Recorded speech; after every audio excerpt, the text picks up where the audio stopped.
Hi, I'm Sarah Mitchell. I am a 32-year-old marketing executive with a complicated life behind my successful career. After my father passed away last year, I inherited his estate and investments. It's been both a blessing and a curse.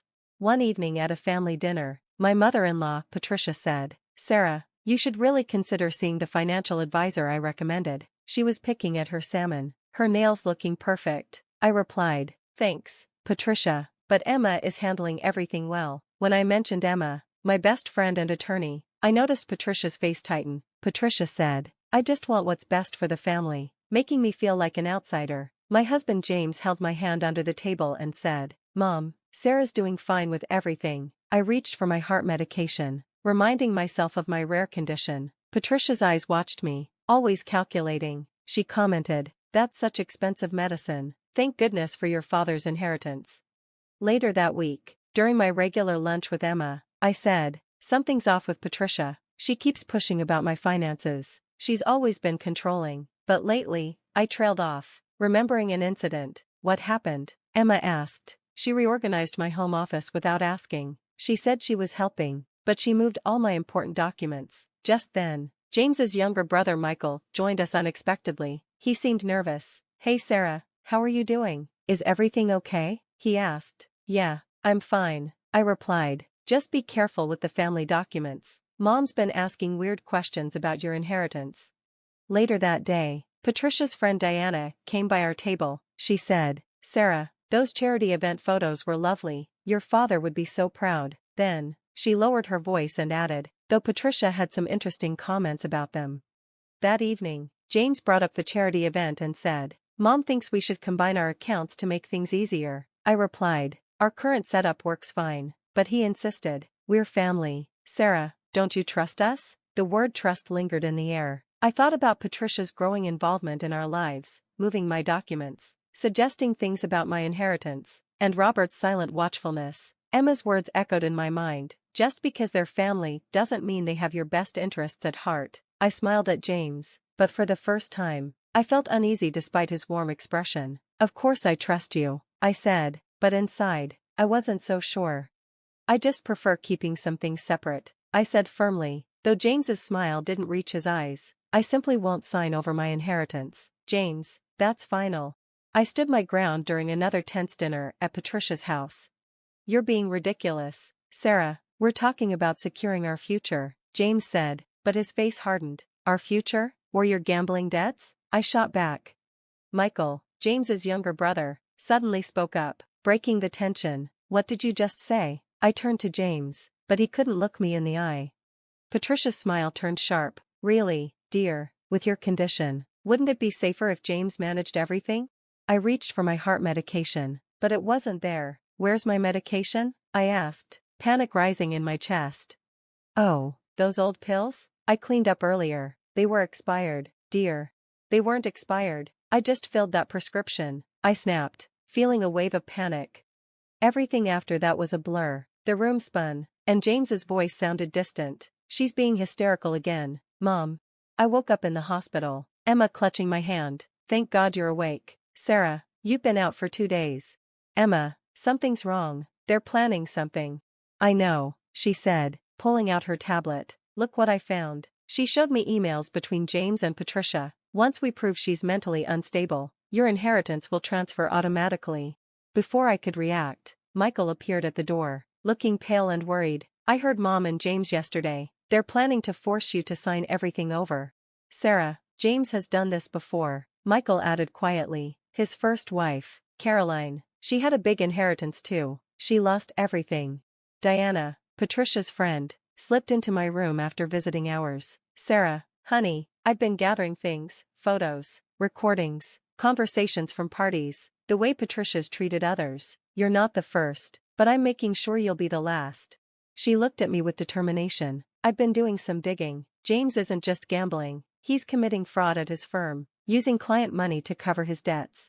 I thought about all the signs I had missed, the late-night calls, the hidden mail, Patricia's orchestrated meetings before we even got married. It all made sense now. Patricia had planned this from the start, like a chess game. Michael confirmed. "She picked you because of your inheritance and your health condition. She thought it would make you vulnerable." Just then, my phone buzzed. It was a text from James. "The doctors say you're confused. Let me handle everything." Another text came from Patricia. "Darling, I've scheduled a psychological evaluation for your own good." They were moving quickly now, Emma warned. "They're coming for you, Sarah, but we are prepared," Emma said firmly. "I've already secured your accounts and documented everything about the medication incident." Diana's evidence arrived on Emma's phone, photos of Patricia with James's first wife, Caroline, at social events where they talked about their problematic daughters-in-law, and recordings of Patricia bragging about fixing family issues. I looked out the hospital window, thinking of all the times I doubted myself, all the gaslighting and manipulation. "They tried to kill me," Emma agreed grimly. "They did, but they didn't count on you having real family in your corner. We'll make this right, Sarah, they won't get away with this." "Of course you're right, I should rest more," I said softly, playing the part of the weak, dutiful wife, but secretly, I forwarded his emails to Emma. "That's my good girl," James said, kissing my forehead, not noticing my phone recording everything under the pillow. Later, at Emma's office, she showed me something shocking. "You wouldn't believe what I found in James's cloud storage. Look at these transfers." I gasped. He'd been stealing from his clients for months. Just then, a text from Michael popped up. "Mom's on the warpath. She's calling your boss right now." Minutes later, my boss called. "Sarah, Patricia Anderson claims you're having mental health issues." I replied calmly, "Actually, I've been documenting everything, including my medical records. Would you like to see them?"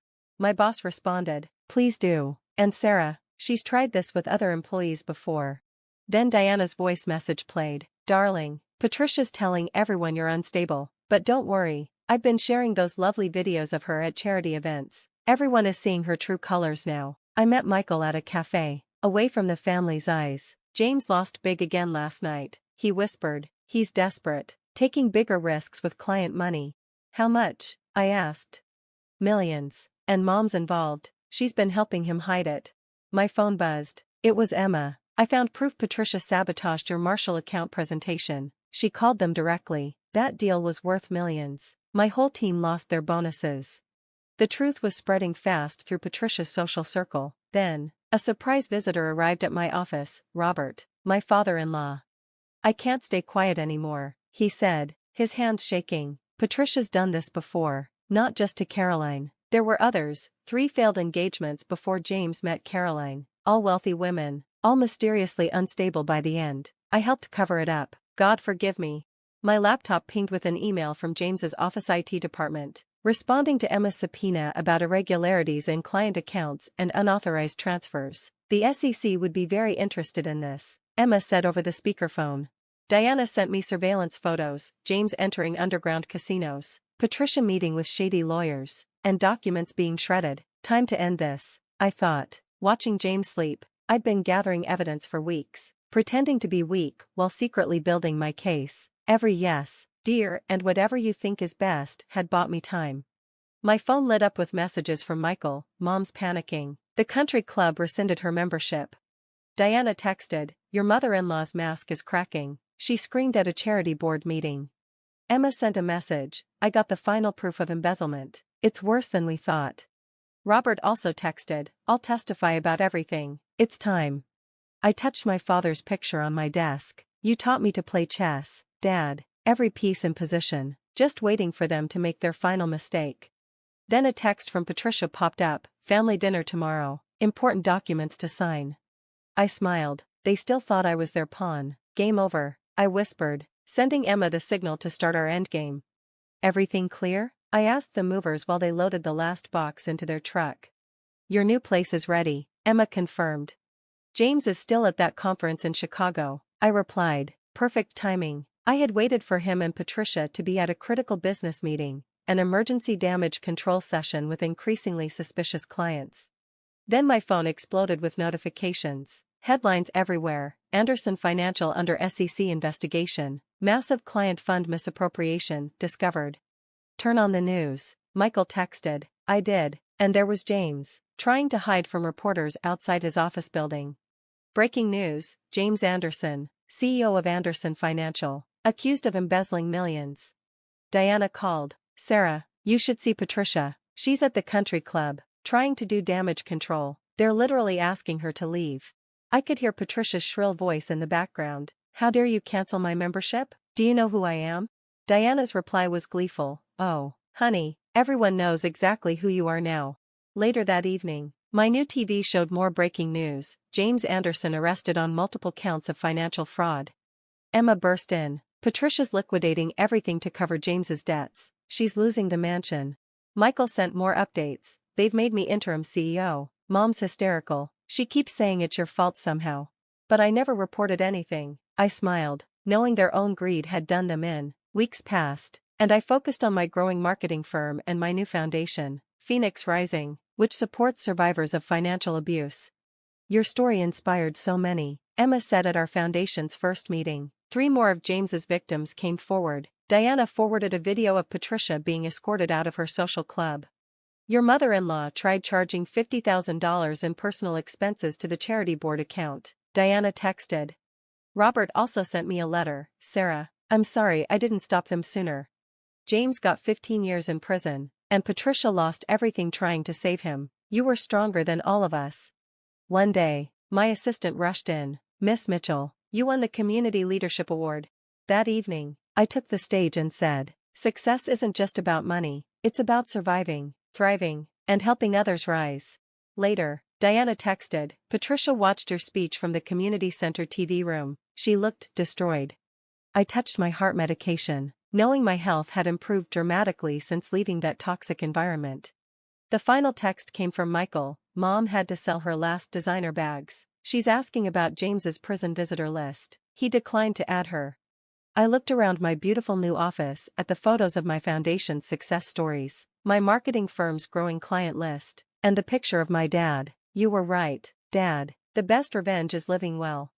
Looking out over the city from my office window, I felt only peace. They were finally paying for their actions, not because of anything I did, but because their own choices caught up with them. I was free, I was thriving, and somewhere in a prison cell and a budget retirement home, they were facing the consequences of their choices. That's the thing about karma, it doesn't need your help, it just needs your patience. What would you have done if you discovered your marriage was orchestrated from the start? Would you have exposed them immediately? Or would you have played weak like I did to gather evidence and let karma handle it naturally? Let me know your thoughts in the comments. If you enjoyed my story of survival and justice, don't forget to like and subscribe for more real-life stories about overcoming toxic relationships and emerging stronger. Remember, sometimes the best revenge isn't revenge at all. It's watching them destroy themselves while you thrive.